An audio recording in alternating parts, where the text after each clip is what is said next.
'yan uwa na san da cewa wannan game din sai da shi ake a kasuwa, amma a yau na kawo maka hanyar da za ka bi ka mallake wannan game din a cikin wayarka ta Android ba tare da ka biya ko sisi ba.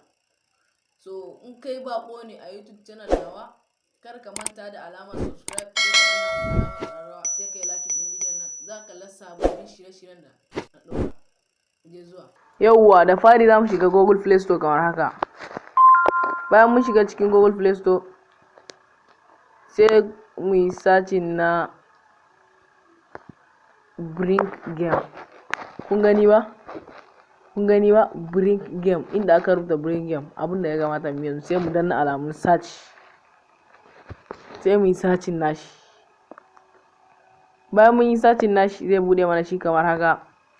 Ga tambarin application din kuma ga Brink Game a rubuce. Kuna gani ai? Sai ku shiga. Bayan kun shiga sai ku je ku yi downloading nashi.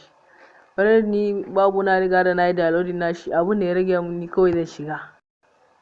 Bayan na shiga, kun ga cikin application yanda yake ba? Kun ga yanda cikin application din yake ba? Nan wajen gashi nan inda aka rubuta setting. Kun ga yanda aka rubuta setting ba?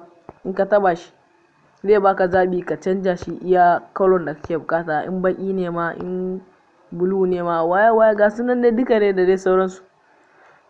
In kana so ka ƙara wannan volume nashi, in ka taba wajen sound volume zai buɗu. Yauwa yanzu in kana so ka buga game din, abin da ya kamata ka yi, babban nan zaka taba, wannan an handle babban wannan. In ka taba shi zaka buga game naka, kowane game yadda kake bukata. Gashi nan.